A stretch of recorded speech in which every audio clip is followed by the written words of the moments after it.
नमस्कार दोस्तों, आज 15 मार्च के मुख्य समाचार में आपका स्वागत है, जिसमें सबसे पहली और बड़ी खबर में आपको बताएंगे कि नहीं टूटी दोस्ती। रूस ने दुनिया की सबसे खतरनाक पनडुब्बी भारत को सौंप दी, जिसके बाद टेंशन में आ चुके हैं चीन और पाकिस्तान। इसी के साथ दूसरी बड़ी खबर में जिक्र होगा कि चीन से युद्ध की परिस्थिति में भारत की होगी पुख्ता तैयारी, महानिर्माण योजना पर चल रहा है काम। और तीसरी बड़ी खबर में आपको बताएंगे कि खड़गपुर में अमित शाह के रोड शो में उमड़ा जनसैलाब, कहा बंगाल में 200 से ज़्यादा सीटें जीतेगी भाजपा। दोस्तों, हर एक खबर की गहराई में आपको ले जाएंगे, लेकिन उससे पहले अगर आपको विदेश की सेना और पीएम मोदी पर पूरा भरोसा है तो आप अभी इस वीडियो को लाइक कीजिए और इस लाल बटन को दबा के चैनल को फ्री में सब्सक्राइब करके घंटी बजाकर कमेंट में लिखिए जय हिंद। दोस्तों, रुक करते हैं तमाम बड़ी खबरों की तरफ। नहीं टूटेगी दोस्ती, रूस ने दुनिया की सबसे खतरनाक पनडुब्बी भारत को सौंपी, टेंशन में चीन पाकिस्तान। जी हां दोस्तों, पिछले कुछ सालों से भारत और रूस की दोस्ती में दरार आने की बात कही जा रही थी, लेकिन कहते हैं ना, दोस्त आखिरकार दोस्त ही होते हैं। रूस ने फिर साबित कर दिया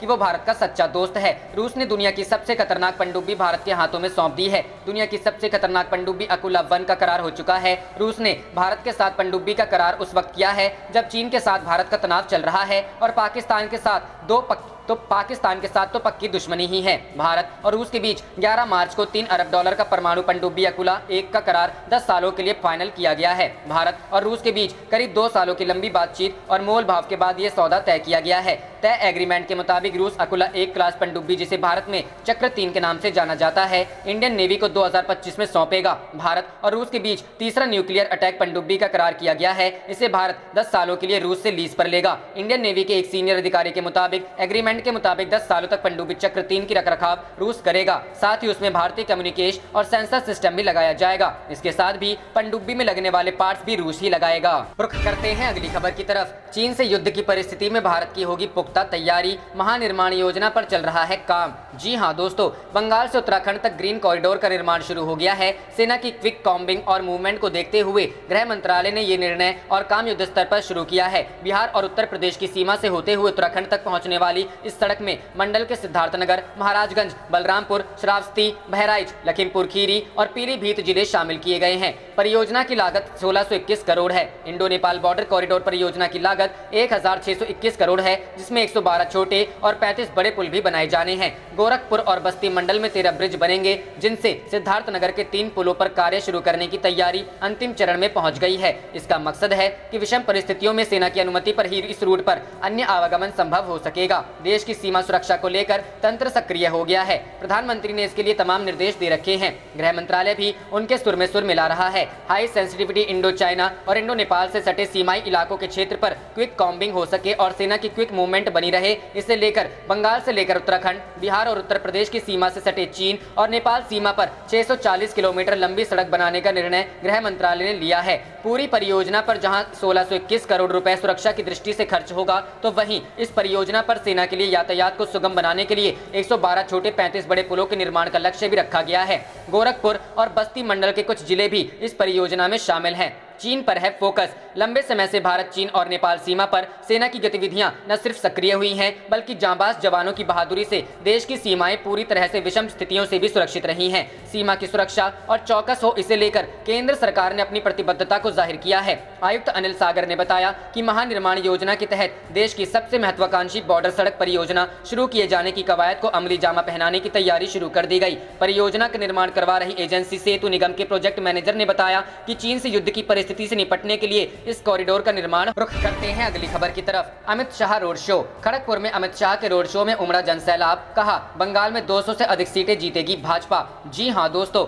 अमित शाह रोड शो। बंगाल में विधानसभा चुनाव के मद्देनजर रविवार को केंद्रीय गृह मंत्री व भाजपा के कदावर नेता अमित शाह भी पहले चरण के मतदान से पहले यहां केरल में उतर गए। असम में चुनाव प्रचार के बाद शाम में राज्य के 2 दिवसीय दौरे पर पहुंचे शाह ने खड़गपुर में मेगा रोड शो करने के साथ अपने प्रचार अभियान की शुरुआत कर दी। खड़गपुर सदर से भाजपा प्रत्याशी व अभिनेता हिरण चटर्जी के समर्थन में शाम में आयोजित उनके रोड शो में भारी जनसैलाब उमड़ा। रोड शो के बाद यहां मौजूद समर्थकों को संबोधित करते हुए शाह ने ममता सरकार पर करारा हमला बोला। उन्होंने कहा कि यहां उमड़ा जनसैलाब बदलाव की निशानी है। बंगाल में तुष्टीकरण की राजनीति अब नहीं चलेगी। उन्होंने दावा किया कि भाजपा राज्य में 200 से ज्यादा सीटें जीतकर निश्चित रूप से पूर्ण बहुमत की सरकार बनाएगी। शाह ने जोर देकर कहा कि बंगाल की जनता हमारे साथ है। शाह ने कहा सरकार गठन के बाद भाजपा बंगाल में तुष्टीकरण खत्म करेगी, भ्रष्टाचार व रंगदारी वसूली के साथ ही यहाँ कटमनी की संस्कृति को पूरी तरह खत्म किया जाएगा। भाजपा की सरकार बंगाल की सीमाओं को सुरक्षित करेगी, बंगाल का चौमुखी विकास होगा। शाह ने कहा कि भाजपा का लक्ष्य बंगाल को सोनार बांग्ला बनाना है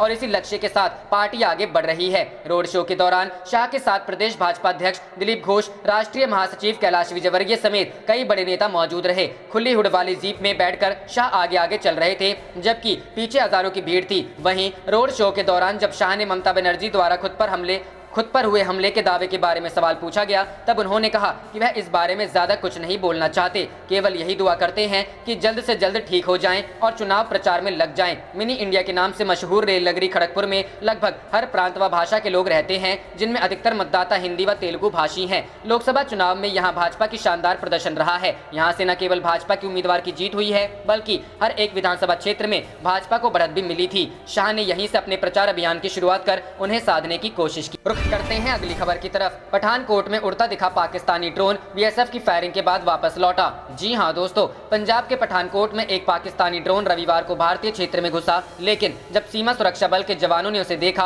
और उसकी दिशा में गोलाबारी की तो वह वापस लौट गया। यह जानकारी पुलिस के एक अधिकारी ने दी। पठानकोट के वरिष्ठ पुलिस अधीक्षक गुलनीत सिंह खुराना ने फोन पर कहा, पाकिस्तान की ओर से आए ड्रोन को भारत पाकिस्तान अंतर्राष्ट्रीय सीमा से लगे बामियाल के निकट डिंडा चौकी पर देखा गया। उन्होंने कहा कि बीएसएफ जवानों ने उसकी दिशा में गोलीबारी की, जिसके बाद वह पड़ोसी देश में लौट गया। इलाके की हुई तलाशी, कुछ नहीं मिला। यह पूछने पर कि ड्रोन ने क्या वापस लौटने से पहले भारतीय क्षेत्र में कुछ गिराया, खुराना ने कहा उक्त स्थल पर गहन तलाशी अभियान चलाया गया, लेकिन कुछ भी नहीं मिला। दिसंबर 2020 में पंजाब के गुरदासपुर जिले में अंतर्राष्ट्रीय सीमा के पास एक खेत से पाकिस्तान से आए एक ड्रोन द्वारा गिराए गए 11 हथगोले बरामद किए गए थे। ये हथगोले सीमा से करीब 1 किलोमीटर दूर स्थित सलाच गांव में मिले थे।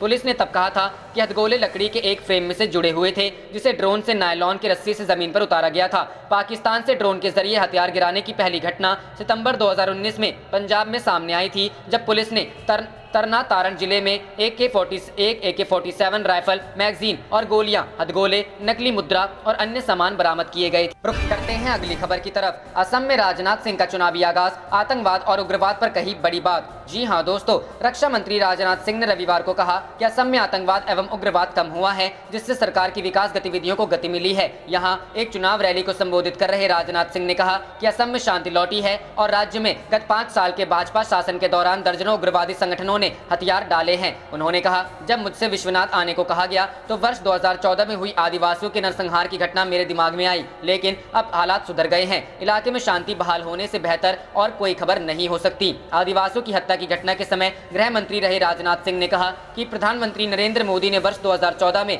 जब कार्यभार संभाला तो केंद्र ने आतंकवाद और उग्रवाद को खत्म करने का बीड़ा उठाया। भाजपा के वरिष्ठ नेता ने कहा, पिछले 5 वर्षों में कई उग्रवादी संगठनों ने हथियार डाले हैं। असम में स्थिति काफी सुधरी है, राज्य प्रगति के पथ पर है। रक्षा मंत्री ने कहा कि भाजपा नीति सरकार ने भारत बांग्लादेश सीमा के बड़े हिस्से को सील किया है और नदी सीमा वाले इलाके में इलेक्ट्रॉनिक निगरानी की व्यवस्था की है। उन्होंने कहा, हमने धुबरी से लगती अंतर्राष्ट्रीय सीमा सील की है और जो थोड़ा हिस्सा बिना तारबंदी के रह गया है उसे भी भाजपा के असम की सत्ता में आने के बाद पूरी तरह सील किया जाएगा। राजनाथ सिंह ने कहा कि त्रिपुरा में भी भाजपा सरकार पड़ोसी देश से अवैध आवर्जन रोकने के लिए कार्य कर रही है। उन्होंने कहा कि भाजपा असम और पूर्वोत्तर की गरिमा कायम रखने के लिए पूरी तरह प्रतिबद्ध है।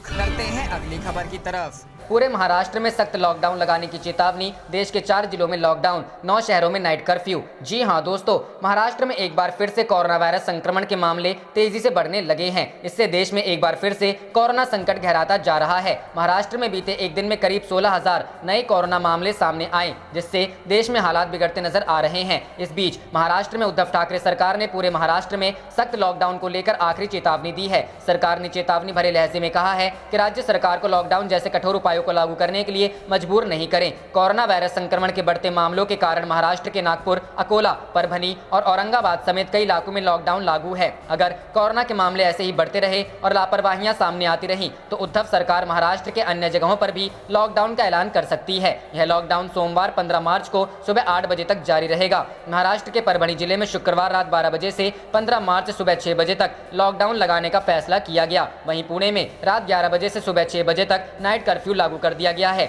इससे पहले महाराष्ट्र सरकार ने नागपुर में 15 मार्च से 21 मार्च तक लॉकडाउन लगाने का निर्णय लिया था। इसके अलावा देश की 9 जगहों पर नाइट कर्फ्यू भी लगाया जा चुका है। पंजाब के मोहाली, जालंधर, SBS नगर, होशियारपुर, कपूरथला, पटियाला, फतेहगढ़ साहिब और लुधियाना में प्रशासन ने नाइट कर्फ्यू लगा दिया है। इसके अलावा महाराष्ट्र के पुणे में रात 11 बजे से सुबह 6 बजे तक नाइट कर्फ्यू लगाया गया है। रुख करते हैं अगली खबर की तरफ। भारत बनेगा विश्व गुरु, देश में आएंगी कोरोना की 6 और नई वैक्सीन, स्वास्थ्य मंत्री हर्षवर्धन का ऐलान। जी हां दोस्तों, इस दशक के सबसे बड़े संकटों में से एक कोरोना महामारी से निपटने के लिए भारत में दुनिया का सबसे बड़ा टीकाकरण अभियान चल रहा है। शनिवार सुबह तक देश भर में कोरोना वैक्सीन की 1.84 करोड़ डोज दी जा चुकी है और 23 करोड़ लोगों का कोरोना टेस्ट किया जा चुका है। इसी के साथ भारत ने दुनिया के 71 देशों को कोरोना की वैक्सीन उपलब्ध कराई है। इस बीच केंद्रीय स्वास्थ्य मंत्री डॉक्टर हर्षवर्धन ने शनिवार को बताया कि भारत में जल्द ही कोरोना की 6 से ज्यादा नई वैक्सीन आने वाली है। शनिवार को राष्ट्रीय पर्यावरणीय स्वास्थ्य संस्थान के नए भवन का शुभारंभ करने के दौरान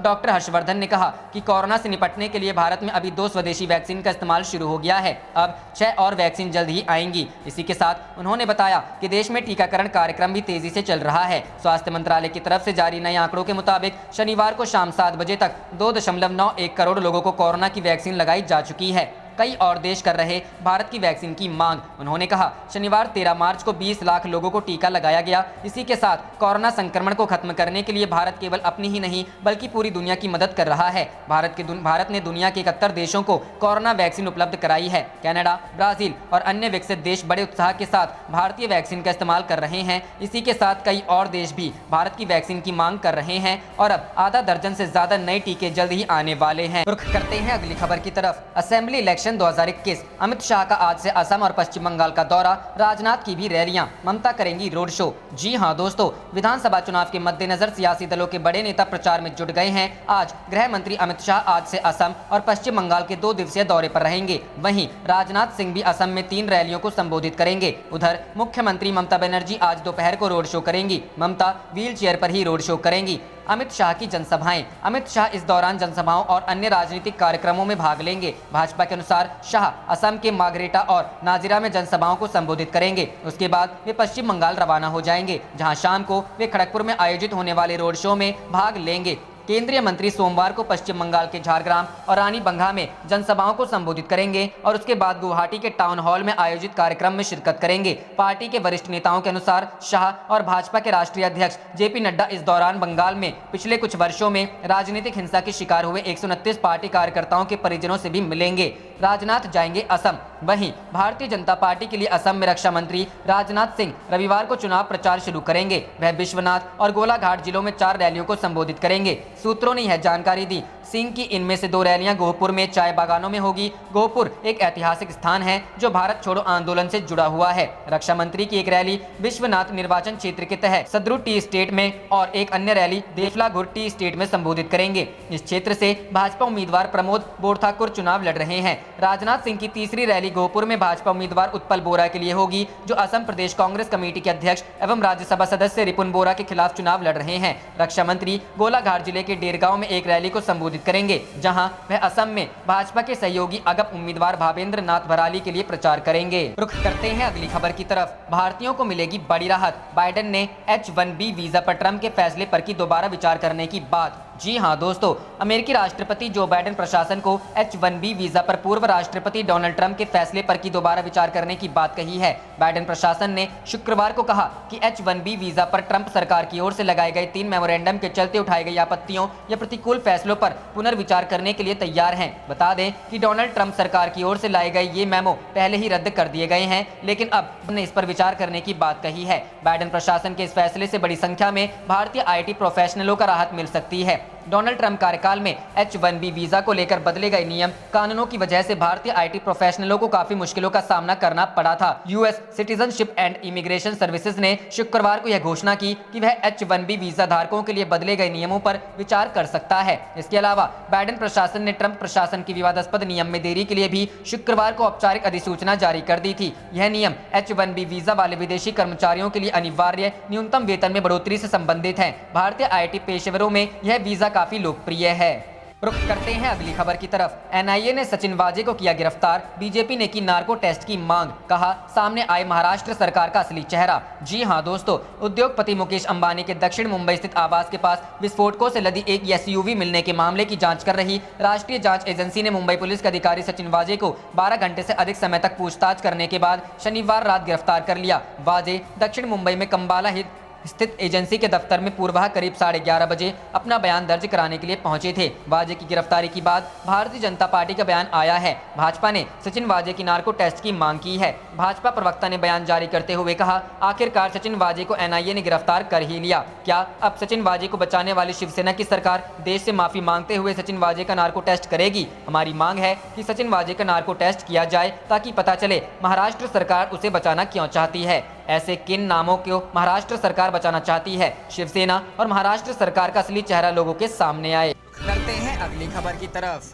अमेरिका ने कहा चारों देश चीन की विस्तारवादी चाल से वाकिफ। जी हां दोस्तों, क्वाड देश भारत, अमेरिका, ऑस्ट्रेलिया और जापान चीन की हर चाल से वाकिफ है। इन देशों ने साफ कर दिया है कि चीन की विस्तारवादी नीतियों और आक्रामक हरकतों को लेकर उन्हें किसी प्रकार का भ्रम नहीं है। क्वाड के पहले सम्मेलन में चीन से मिल रही चुनौतियों पर चर्चा के बाद अमेरिका के राष्ट्रीय सुरक्षा सलाहकार जैक सुलिवन ने यह जानकारी दी। सुलिवन के अनुसार इन सभी नेताओं ने एक सुर से हिंद प्रशांत क्षेत्र की आज़ादी और खुलेपन का समर्थन किया। सुलिवन ने कहा, क्वाड देशों की वर्चुअल बैठक चीन पर केंद्रित नहीं थी, लेकिन इसमें पूर्वी और दक्षिणी चीन सागर में जहाजों की स्वतंत्र आवाजाही और जबरन कब्जे से आज़ादी पर भी चर्चा हुई। इसके अलावा उत्तर कोरिया का परमाणु कार्यक्रम मुद्दा और म्यांमार में सेना के दमन पर भी चर्चा हुई। मुश्किल घड़ी होने के बावजूद भविष्य के लिए उम्मीद की किरण के रूप में यह बैठक हुई। सुलिवन ने यह बातें तब कही जब जल्द ही वह चीन के अधिकारियों के साथ बैठक करने वाले हैं। सुलिवन ने कहा, हमारी कोशिश चीन को यह स्पष्ट संदेश देना है कि अमेरिका अपने मौलिक मूल्यों और हितों के आधार पर रणनीतिक स्तर पर आगे बढ़ाना चाहता है। हम यह भी जताना चाहते हैं कि चीन की हरकतों को लेकर हमारी चिंताएं क्या हैं,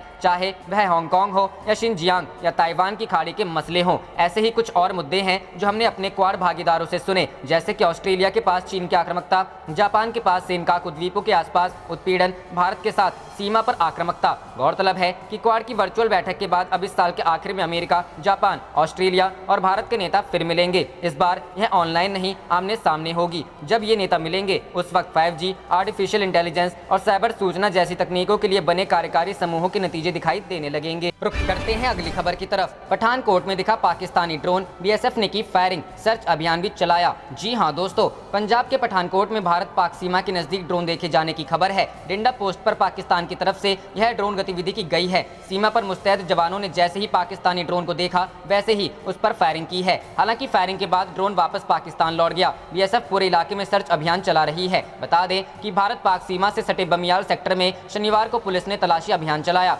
तलाशी अभियान में बीएसएफ और स्वैट कमांडो की टीम भी शामिल रही। बमियाल चौकी प्रभारी तरसेम सिंह के नेतृत्व में भारत पाक सीमा से सटे खेतों, सुनसान इलाकों और नदी किनारे तलाशी अभियान चलाया गया। चौकी प्रभारी तरसेम सिंह ने स्थानीय लोगों से अपील की है कि वे हर संदिग्ध गतिविधि या व्यक्ति पर नजर रखें। किसी भी तरह की संदिग्ध गतिविधि या संदिग्ध दिखाई दे तो पुलिस को तुरंत सूचित करें। वहीं एसएसपी पठानकोट गुलनीत खुराना ने बताया कि बमियाल सेक्टर पाकिस्तान से सटा होने के कारण संवेदनशील है। पुलिस और बीएसएफ सुरक्षा तंत्र को मजबूत रखने के लिए हर वक्त सतर्क रहती है।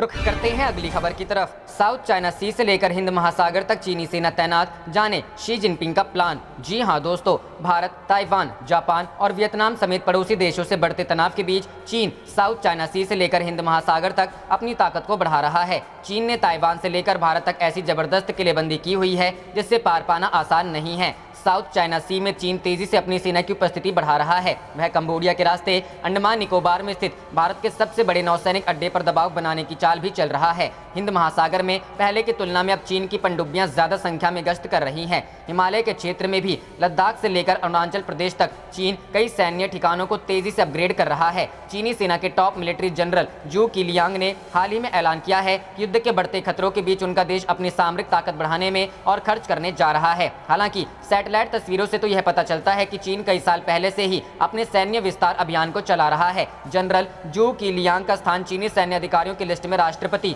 शी जिनपिंग के बाद दूसरे नंबर पर है। वे चीनी कम्युनिस्ट पार्टी के पोलित ब्यूरो के मुख्य 25 सदस्यों में से एक है। चीनी कम्युनिस्ट पार्टी के प्रतिनिधियों ने इसी हफ्ते आयोजित नेशनल पीपल्स कांग्रेस में जनरल जू किलियांग की मुलाकात की, जिसके बाद एक साझा बयान में बताया गया कि उनका देश थ्यूसीडाइड्स ट्रैप और सीमा समस्याओं का सामना कर रहा है। ऐसे में देश के पास अपने रक्षा बजट को बढ़ाने के लिए पर्याप्त कारण मौजूद है। वहीं दूसरी तरफ क्वाड समिट के कारण भी चीन को खतरा महसूस हो रहा है। एक दिन पहले हुई बैठक में क्वाड के सभी सदस्य देशों ने लद्दाख में जारी तनाव को लेकर भारत का खुला समर्थन किया था। इन देशों ने इंडो पैसिफिक में स्वतंत्र परिवहन और कानून का राज स्थापित करने की बात भी की थी। इन दोनों मुद्दों को चीन अपने खिलाफ देख रहा है। रुख करते हैं अगली खबर की तरफ। एक दिन में कोरोना संक्रमण के 25,000 से ज्यादा नए मामले, 3 महीने में पहली बार इतने केस। जी हां दोस्तों, भारत में कोरोना वायरस के नए मामलों में लगातार इजाफा देखा जा रहा है। रविवार को 25,000 से ज्यादा नए मामले दर्ज किए गए, जबकि शनिवार को 24,882 मामले सामने आए थे। स्वास्थ्य मंत्रालय की ओर से रविवार सुबह जारी ताज़ा आंकड़ों के मुताबिक